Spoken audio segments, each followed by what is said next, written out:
আসসালামু আলাইকুম ওয়া রাহমাতুল্লাহ। যাদের ভাগ্যে প্রচুর ধন সম্পদ থাকে তারাই পায় এই 9টি সংকেত। প্রিয় দর্শক, আপনার ভাগ্যে যদি প্রচুর ধন সম্পদ থাকে তাহলে আপনার মধ্যেও এই 9টি সংকেত থাকবে। তো আপনার ভাগ্যে প্রচুর ধন সম্পদ আছে কিনা এটা বোঝার জন্য আমাদের এই ভিডিওটি মনোযোগ সহকারে শেষ পর্যন্ত দেখুন। যারা ভাগ্যবান এবং জীবনে প্রচুর ধন সম্পদ অর্জন করেন তাদের জীবনে কিছু বিশেষ সংকেত বা লক্ষণ দেখা যেতে পারে। এই ভিডিওতে 9টি সংকেত উল্লেখ করা হলো। 1 নাম্বার সংকেত, স্বপ্নে পানি বা সোনা দেখা। স্বপ্নে পরিষ্কার পানি, সোনা বা রত্ন দেখা ধন সম্পদ হতে পারে। এটি ধন সম্পদ বা সৌভাগ্যের প্রতীক হিসেবে ধরা হয়। 2 নাম্বার সংকেত, আচমকা অর্থ লাভ। অপ্রত্যাশিতভাবে অর্থ বা সম্পদ লাভ হওয়া, যেটা লটারি অথবা উত্তরাধিকার সম্পত্তি তাদের জীবনে ঘটে থাকতে পারে। 3 নাম্বার সংকেত, সঠিক সিদ্ধান্ত নেওয়ার দক্ষতা। জীবনে গুরুত্বপূর্ণ মুহূর্তে সঠিক সিদ্ধান্ত নিতে পারা তাদের ভাগ্যকে বদলে দেয়। এটি তাদের সম্পদের পথকে সহজ করে। 4 নাম্বার সংকেত, অন্যদের সাহায্যে আনন্দ পাওয়া। যে ব্যক্তি উদার এবং অন্যদের সাহায্যে তৃপ্তি পায় তাকে প্রকৃত বা কর্মফল ধন সম্পদ দিয়ে পুরস্কৃত করে।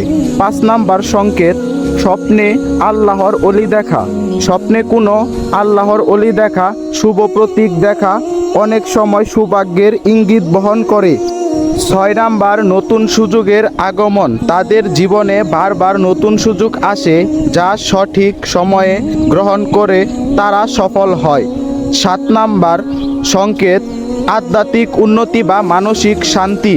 ধন সম্পদের পাশাপাশি মানসিক শান্তি এবং আধ্যাত্মিক উন্নতির ইঙ্গিত তাদের জীবনে দেখা যায়। 8 নাম্বার সংকেত হলো অপ্রত্যাশিতভাবে সহযোগিতা পাওয়া।